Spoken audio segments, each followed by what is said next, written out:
At Nedbank CIB, we see money for the difference it can make.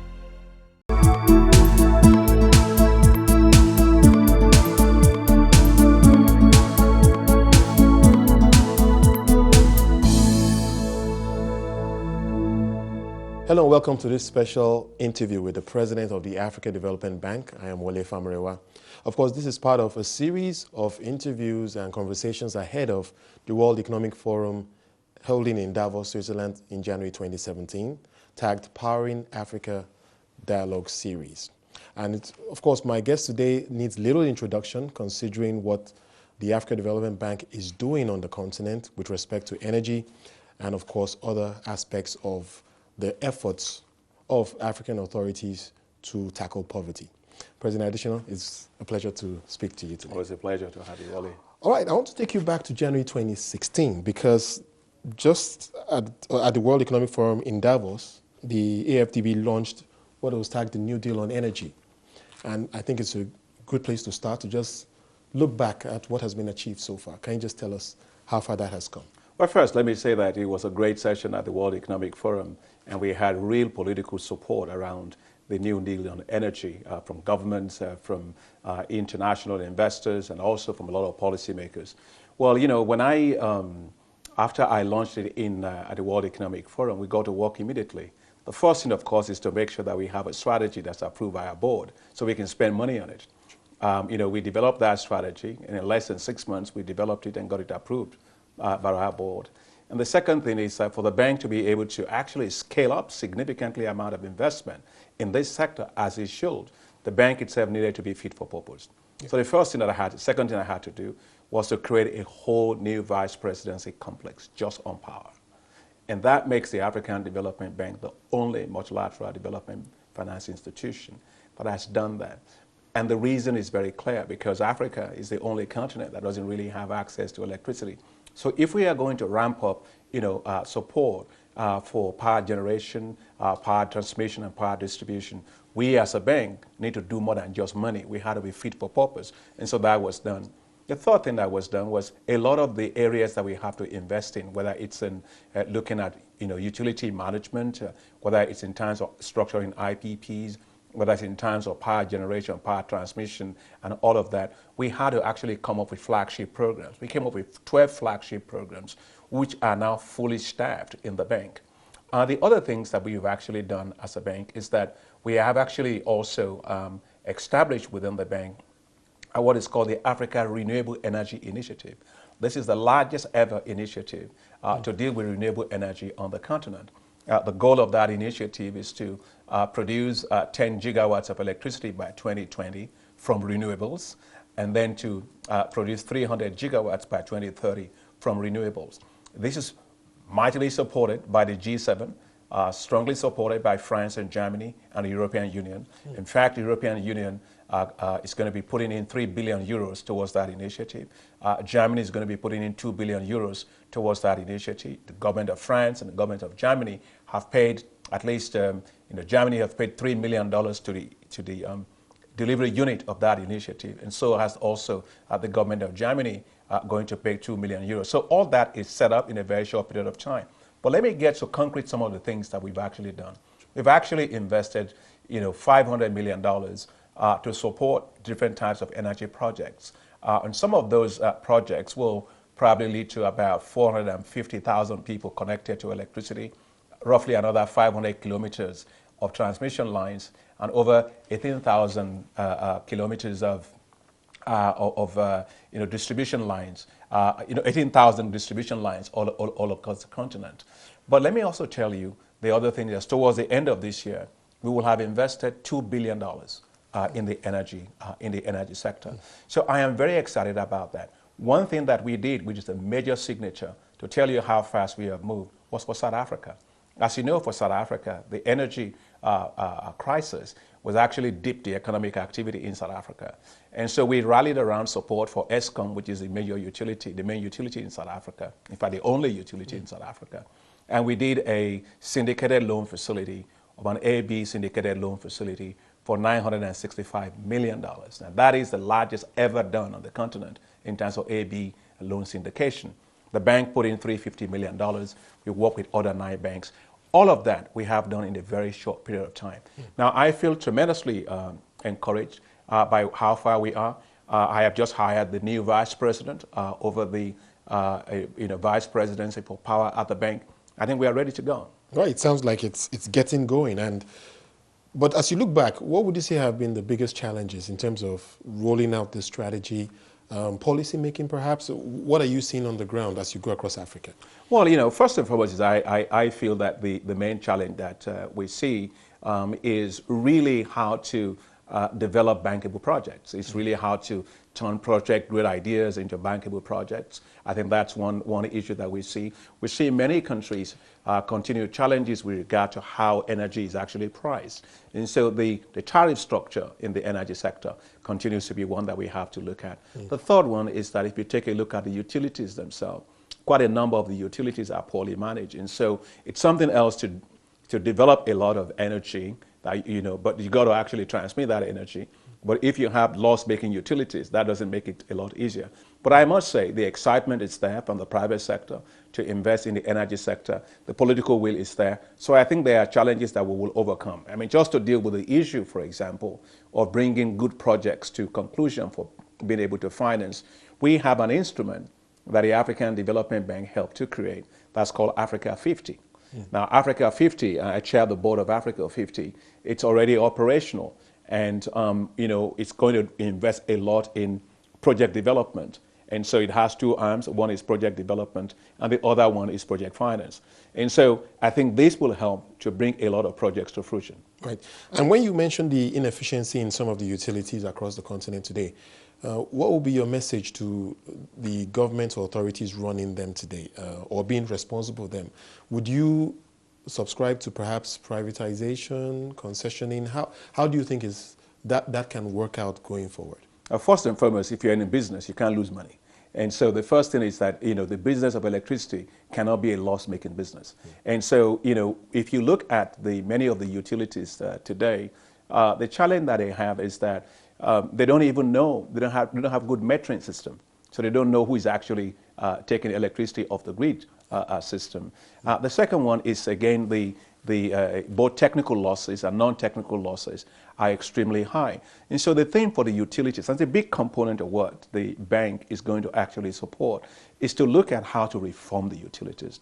Look, we reformed the big companies that were for the mobile phone companies. Before we had mobile phone companies, it was literally impossible to make a call. I remember right here growing up in Nigeria, we had to go to a company called Nitel, and you had to make a call. You stay on a queue just to make a 3-minute call to UK or the United States. It took forever. But look, African governments folded up all those monopolies. And today you have very efficient, Africa is leading the world in terms of mobile phone. So it's the same thing. So I think both in terms of concessions are going to be important. I think privatization of many of them are going to be important. Building advisory support services around the utilities are going to be very, very important. But it's not going to be easy. It's going to take real amount of political will. And the question really is, we want to invest money where the political will is and where there's a commitment to have the reforms of the utilities. That is fundamental to how you make money in the energy sector. And that is my next question to you. Political will, as you look across the continent today, do you get the sense that more and more governments get it in terms of the urgency and what it's going to take to really fix this huge problem that is the shortage of energy? Well, first and foremost, I don't think the African governments have any choice. Because, you take a look at the situation today with regard to the global commodity price declines that they face. The reason why Africa, by the way, one of the major reasons why Africa continues to export raw materials is pretty simple. Africa has no electricity, period. Since independence. So it's a path-dependent thing. You have no power, you export raw materials, minerals, oil, gas, and so on. And so I think the economic forces themselves are putting pressure on the governments themselves, the need to diversify their economies and to add value and be more competitive. So there is an economic imperative. Right. But second one is political. People are tired. Africans are basically tired of being in the dark. And so they are putting a lot of pressure on governments to be able to do this. Now, when I grew up, it was easy for my parents and maybe even for me when I was growing up to live with the fact that, growing up in Nigeria with NEPA wasn't working. It was easy. But the young generation living up today, they can't take it. They're young people. They want to get on the internet. They want to be part of Facebook and so on. So the political pressure is there on governments. Now, since we had the, our meeting discussing this, I've had a number of discussions with a number of heads of state. I am excited. The African Union, for example.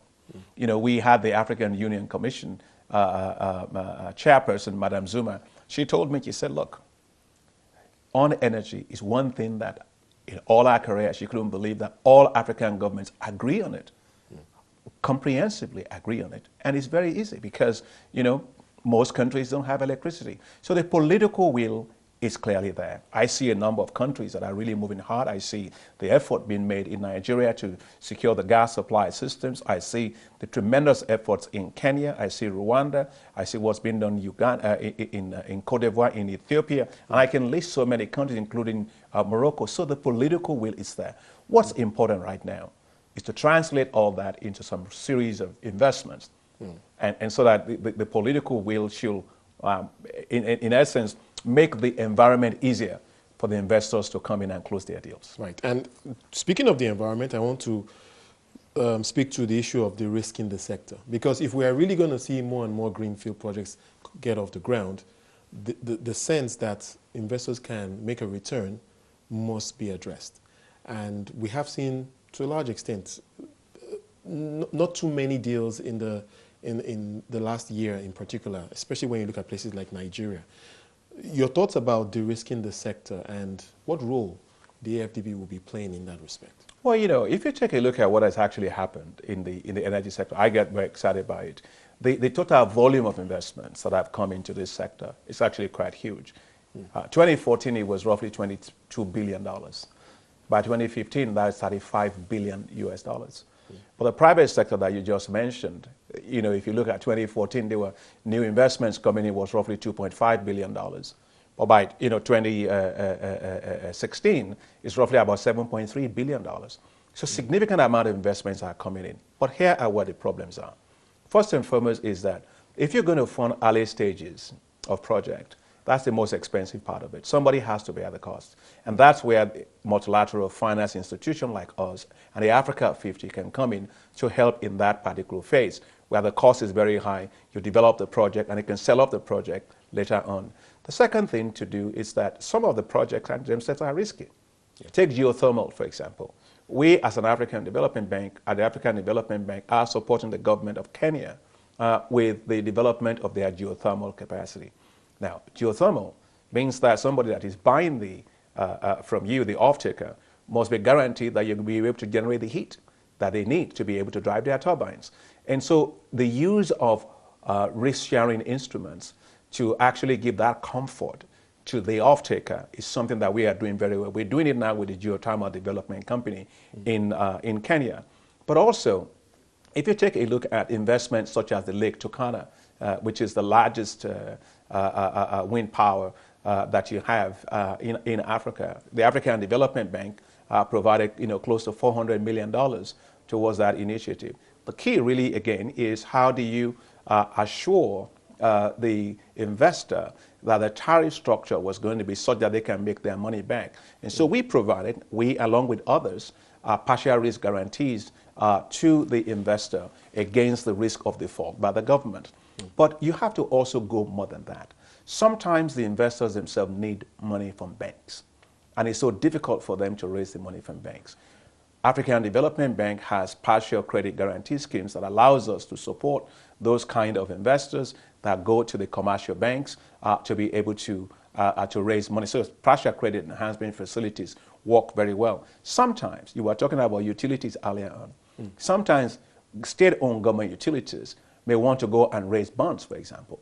And it's become difficult for them to be able to attract good yields that they think that they can pay for. Now, the critical thing is we as a bank can provide them with partial risk guarantees. So all in all I'm saying is that we have a mix of instruments all the way from partial risk guarantees to partial credit enhancement programs, and also concessional loans and technical advice to support and bring down the cost of lending. And because we do both commercial lending, We also do non-concessional lending. We can do blended finance and bring down the weighted cost of finance. Right. Absolutely, the AfDB has a crucial role to play in all of this. I have to take a quick commercial break. I've been speaking to the president of the Africa Development Bank, Akinwumi Adesina. We'll be back after this with more on Powering Africa.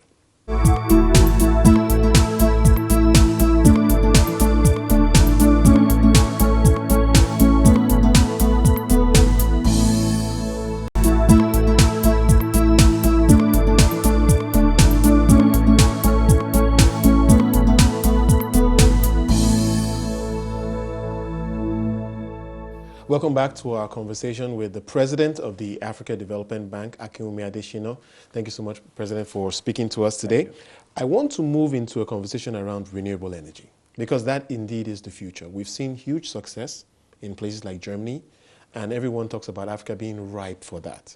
And we have seen, to a large extent as well, some relative success in places like South Africa. How do we replicate that success, given the abundance of sun power that is available on this continent? Sometimes, well, it's actually mind-boggling that we have so much sun, and yet we don't actually use the sun. In my own house in Nigeria, I actually connected a system that is just using solar panels to be able to do that and not rely so much on the grid systems. Now, the thing is that Africa has limitless potential for renewable energy, whether it is the sun. If you take, for example, solar power alone, we've got a potential of way over 11 gigawatts of electricity that we can generate from solar. If you take it in terms of hydro, maybe another 350 gigawatts of potential. You take, for example, geothermal, about another 15 gigawatts of potential, and wind, you probably have about 110 gigawatts of that. But you can't power an industry with potential. You can't light up a home with potential. You've got to unlock it. And here are where the exciting things develop. I think some of the earlier investments that we have made as a bank in renewable energy are actually creating a lot of excitement. Take, for example, in Morocco, what is called the Nou Ouzazate project, which is a large-scale, roughly 500 megawatts, solar power system that is powering the country. And it is, we are the lead arranger for that. And it is showing the fact that you can actually make money from actually doing solar systems at scale. If you take a look at what has happened with our investment with others in the Lake Turkana project in Kenya, which is based on wind, it's the largest wind power station in Africa. It works, and so what we've got to really do is to figure out how to go to scale. And here's what we are doing at the African Development Bank. As I mentioned to you earlier, we have the Africa Renewable Energy Initiative. We're going to actually ramp up significant amount of support for renewable energy within the African Development Bank. Just to give you an idea of my commitment to this particular area, I told folks at the bank, and I said to our board as well, that the bank will be willing to provide differential pricing on renewable energy. In other words, we will charge you a lower interest rate if you are going into renewable energy. It is good to have a green economy. It is good for us to reduce our total amount of emissions. There's no doubt about it. And we've got to make sure that we transition out of fossil fuels, because that is not the way of the future. However, the question to think about is that of balance, of technology, and time, and the decay that you use to translate, move out of currently where you are. You've got to move from where you are to where you've got to go, and you can't just jump over there. And so I think there's going to be a lot of work in terms of technical support, in borrowing good technologies, in making sure there's good advisory services, in getting the pricing right, and most importantly, renewable energy is not cheap. And everybody can tell you that the costs are going down and so on. It's not that cheap, and sometimes the issue with solar is how you store the power. I was looking not too long ago. I visited, Denmark, and they've done so well with renewable energy. But if you take a look at what they've done with solar and all of that, the cost of electricity, in Denmark is 54%, higher than that in the European Union.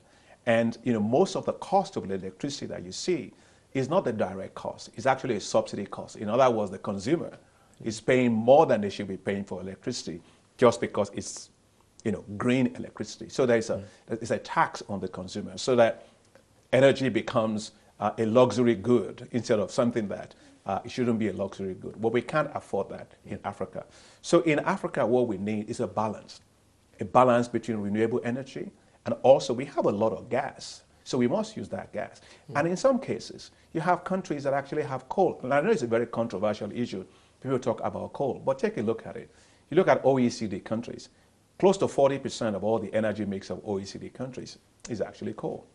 You take a look at the United States, about almost 36% going to 40% is coal. You look at Germany, it's the same. You look at Japan, you look at China. China is actually not reducing on coal, it's actually going up on coal. But the point I want to make on coal is simply this, that you have to develop with what you have, not with what you do not have. And with regard to Africa's situation, there are new technologies today to actually do coal, clean coal technology. And we want to encourage countries to do that. For us at the African Development Bank, our focus is really going to be on how we drive renewable energy, how we improve a lot of the transmission and distribution networks, how we reform the utilities. But countries can go anywhere and get resources that they need to use any technology that they find is appropriate for them to meet their energy security while staying absolutely within the limits that have been set for their independently nationally determined contributions, which we all signed to in Paris, in the Conference of Parties 21 in Paris. So it's a balance. It's a balance. It's tricky, but it's a balance that we must make work for the environment. All right, I hear you when you say that. But another area that I think is important as we try to power Africa is efficiency. So we're not duplicating efforts. We are making sure that the grid is as efficient as possible. And even off-grid solutions, I think, need to also be taken into account as we build this. And I just want you to reflect on that point, because I think it's a very important point that the grid should be efficient and off-grid should also be as efficient. You're absolutely right. If you take the off-grid systems, I'm quite excited about off-grid distributed energy systems. If you're in rural areas, it's going to take a long time for grids, many grids to actually reach many of those rural areas. But off-grid distribution system is actually a lot easier for you to do. So both mini grids and also off-grid systems are going to be a major focus of what we fund at the African Development Bank. Right. Just to give you an idea of that, we're setting up a fund that is a $500 million fund, which is going to support investments in off-grid systems that are lower than $30 million threshold. So strictly off-grid? Strictly off-grid systems. And we're going to do a lot more in off-grid. I'll give you an example. Take M-Kopa, for example, which is in Kenya.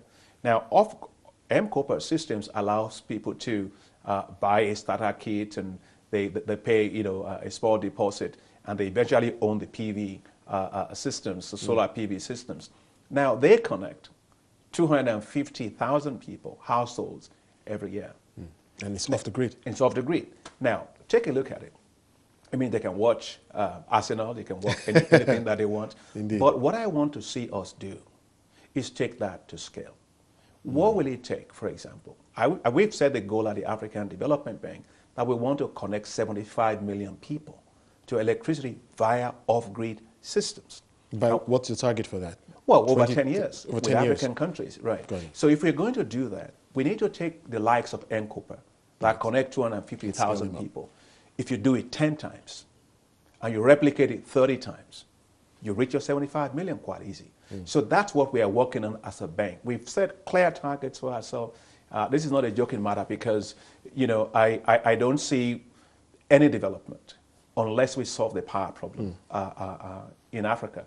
I don't think it's acceptable that people should, in rural areas, be dying just because they go to hospitals, they can't do surgery just because there's no electricity there. No, we can't continue that way. Absolutely not. Absolutely, I agree with you 100%. But let's even reflect on the energy markets, the state of the energy markets today. I'm referring now to the oil price. And what opportunity or challenge, if you think, this presents as we try to power Africa? What are your thoughts on this point?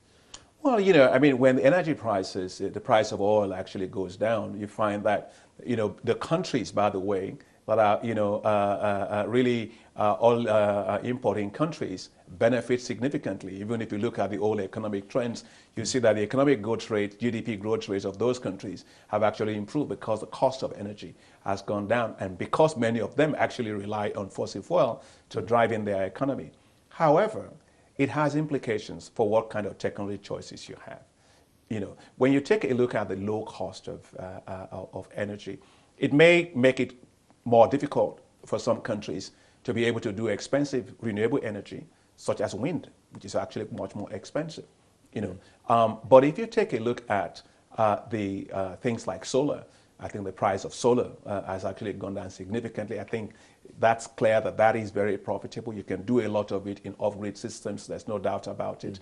So I think at the end of the day, it is more also of a political decision of the trajectory you want your country to be on.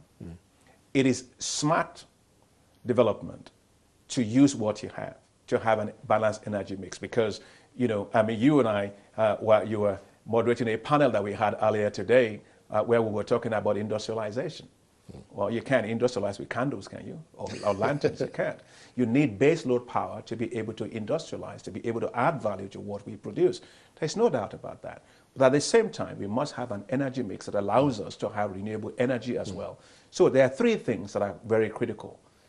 Light, to be able to light up homes and kids can go to school and learn, to be able to also have baseload power to drive industry so Africa can be competitive, and create jobs. We badly need jobs. And third is to be able to have access to energy for cooking. So we don't lose 300,000 people dying every year just because of a basic thing like cooking energy. Makes no sense. And so these are the integrated energy issues that we've got to look at. And I must tell you, we should not be fixated on the ideologies. Ideologies don't solve problems. We've got to be very creative and innovative. Indeed, indeed. And thank you so much for sharing your perspective on this. We've been speaking to the president of the Africa Development Bank, Akinwumi Adesina, providing some useful insight into the Powering Africa initiative on the continent. And that ends this conversation as part of the Powering Africa Dialogue series. Thank you for watching. I am Wole Famurewa.